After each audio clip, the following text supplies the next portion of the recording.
अरे यार, ये डेली प्रेगनेंसी का नाटक कर करके थक चुके हूँ बिल्कुल। अरे ये भाभी क्या कर रही है?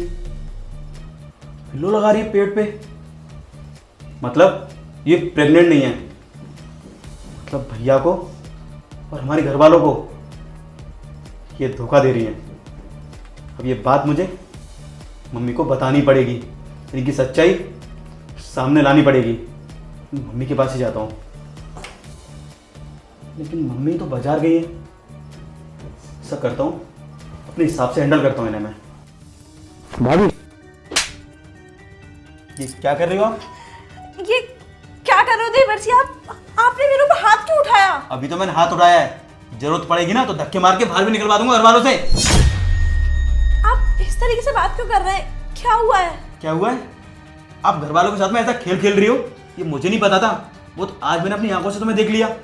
हाँ, कौन सा खेल देवर जी? आप भी कैसी बातें कर रहे हैं? अब तो तुम करोगी कौन सा खेल, लेकिन अभी मैं तुम्हें बता देता हूँ कि कौन सा खेल। ये क्या है? क्या ये? हाँ देवर जी, ये तो बस क्या बस? अब तुम्हारी सच्चाई मेरे सामने आ गई है, समझ गई ना? अब ये बात भैया को और मम्मी को दोनों को बताऊंगा और तुमको इस घर से धक्के मार के बाहर निकलवाऊंगा। नहीं देवर जी, ऐसा कुछ नहीं है जैसा आप सोच रहे हो। मैं आपको बताती हूँ ना। मुझे कुछ बताने की जरूरत नहीं भाभी जी, मैंने सब कुछ अपनी आंखों से देखा है। जो तुम इसे अपने पेट पे लगा रही थी और घर वालों के साथ में इतना गलत कर रही थी और घर वालों को इतने दिन से गुमराह कर रही थी कि तुम्हारे पेट में बच्चा है। देवर जी ऐसा कुछ। चुप करो, मैं जा रहा हूँ भैया और मम्मी के पास तुम्हारी सच्चाई बताने के लिए। भैया आप आ गए? मैं आपके पास आ रहा था। ये भाभी ना हमारे घर वालों को और हमें पागल बना रही हैं। इनके पेट में कोई बच्चा नहीं है। मुझे मालूम है छोटे, सब कुछ पता है मुझे। क्या भैया आपको सब कुछ मालूम है? लेकिन आपने मम्मी को क्यों नहीं बताया? क्योंकि मैं तुझे बताता हूँ कि सच्चाई क्या है। साक्षी, बोलो। मुझे तुमसे कुछ ज़रूरी बात करनी है। कहो। तुम दूसरी शादी कर लो। क्या? दूसरी शादी कर लो? हो क्या गया तुम्हें? साक्षी, तुम्हें याद है कुछ दिन पहले हमने टेस्ट कराए थे? हाँ मुझे याद है, हमने टेस्ट करवाए थे। पर टेस्ट का और ये दूसरी शादी कर लो का क्या मतलब है? मेरी बात तो सुनो।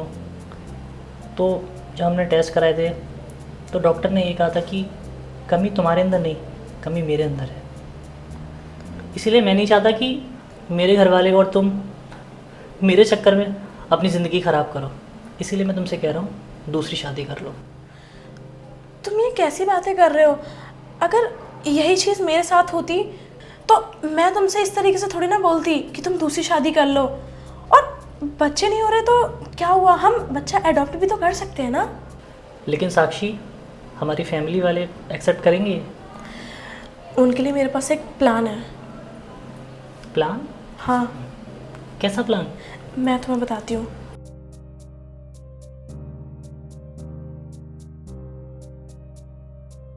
समझ गए ना? ठीक है। सब समझ गया। ठीक है। सॉरी भैया, मुझे नहीं पता था कि आप घर वालों के लिए इतना सब कुछ कर रहे हो और भाभी भी इतना सब कुछ कर रही हैं और इतनी मुसीबत झेलने के बावजूद भी वो घर वालों को खुश रखना चाहती हैं। और भैया मुझे माफ़ कर देना, मुझसे बहुत बड़ी गलती हो गई। मैंने भाभी पे हाथ उठा दिया क्योंकि मुझे नहीं पता था। कोई बात नहीं छोटे, ये सब तूने जाने अनजाने में किया ना। लेकिन अगली बार ऐसी गलती करने से पहले एक बार सोचना ज़रूर। जी भैया। और भाभी आप भी मुझे माफ़ कर दीजिए, मैं आगे से ऐसी गलती कभी नहीं करूँगा। कोई बात नहीं देवर जी, आपको अपनी गलती का एहसास हो गया, वही बहुत है। लेकिन आगे से ध्यान रखिए। ठीक है भैया, मैं चलता हूँ। अपना ध्यान रख। जी भैया।